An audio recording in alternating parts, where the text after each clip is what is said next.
In this problem, we need to determine the equation of the circle such that its center lies on the line 4x plus y equals to 16 and it passes through the points 4, 1 and 6, 5. We will begin by first considering the general equation of a circle.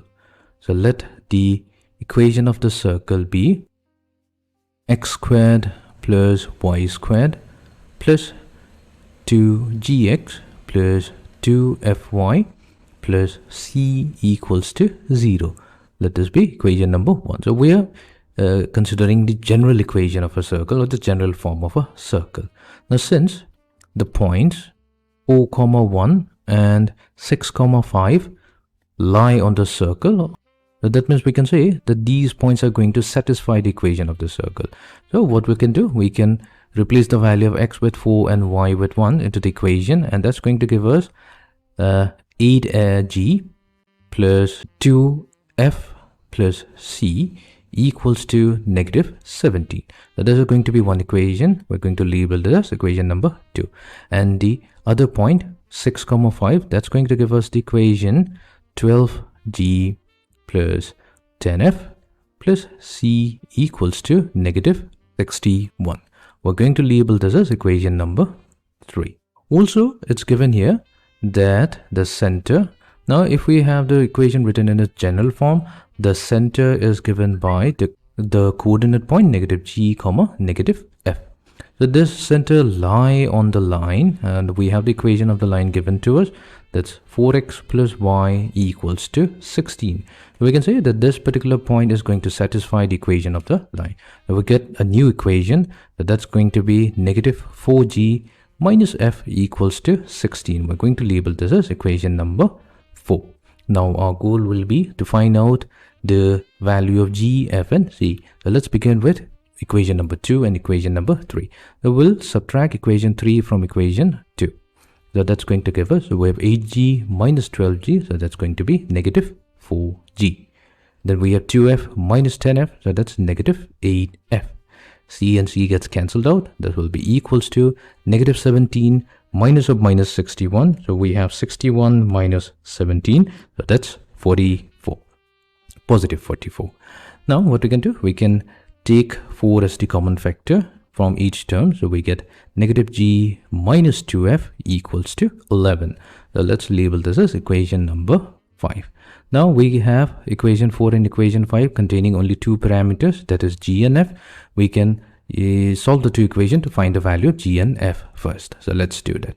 So we will take equation number 4 and we are going to keep it as it is. So that's negative 4g minus f equals to 16. Then we're going to take equation number 5 and we're going to multiply each terms with negative 4. So let's multiply each terms with negative 4. The negative 4 times negative g will become 4 plus 4g. Negative 4 minus 2f will become plus 8f. And then we have negative 4 times positive 11. So that's negative 44.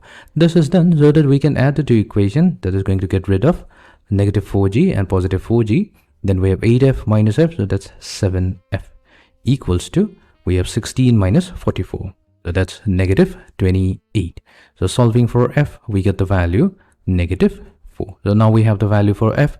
We can use either equation number 5 or equation number 4 to obtain the value of g. Let's use the equation number 5. So equation number 5, that's going to give us negative g minus 2 times f. So in place of f, we are going to use negative 4. So that will be equals to 11. We get negative g plus 8 equals to 11. So negative g will be equals to 11 minus 8. So we have negative g equals to positive 3, or g value will be equals to negative 3. Now that we have the value of g as well as f, we can use equation number 1 or we can use equation number 2 to find the value of equation number 2 or 3 to find out the value of c. So let's use equation number 2.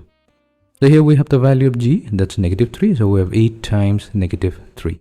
Plus 2 times f, so f value is negative 4, plus c equals to negative 17. So 8 times 3, that's negative 24. 2 times negative 4, that's 8, plus c equals to negative 17. So 24, negative 8, that's negative 32. Plus c equals to negative 17. So C comes out to be equals to 32 minus 17, which is equals to 15. So we have our C value 15.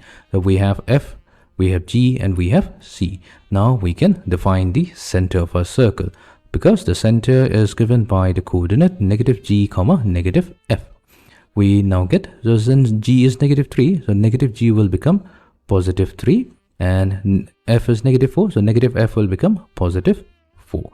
So our center is 3 comma 4, and now we have to find out the radius using the value of C, G, and F. So our radius, which is given by negative G whole squared plus negative F whole squared minus C. So let's use the value. So 3 squared will be 9. For F, negative F squared will be 16 minus C. So that will be equals to square root of, so we have 25 minus 15. So that gives us square root of 10. So this is going to be the radius of a circle. So now we have the coordinate of the center. We also have the radius. So we can use this to information to find out the equation of a circle. For this, we'll be using the standard form. So let's first specify the standard form of a circle. So here we have a circle whose coordinate of the center is h comma k, and the radius is r. Then the standard form of a circle is given by this particular equation: x minus h whole squared plus y minus k whole squared equals to r squared. Now in our case, we have obtained the center, which has the coordinate h comma k. This value came out to be 3 comma 4. So now we can immediately define h and k. So h is 3 units and k is 4 units. And we have also found out the value for the radius, so that came out to be square root of 10. Now what we'll do, we'll substitute this value into our standard form. So we now get x minus h whole squared plus y minus 4 whole squared equals to the radius squared. So let's expand this to get x squared minus 6x plus 9 plus y squared minus 8y plus 16 equals to 10. So we get x squared plus y squared minus 6x minus 8y. We have 9 plus 16, that's 25. 25 minus 10 will be 15. So this will be equals to 0. So this is going to be the required equation of a circle.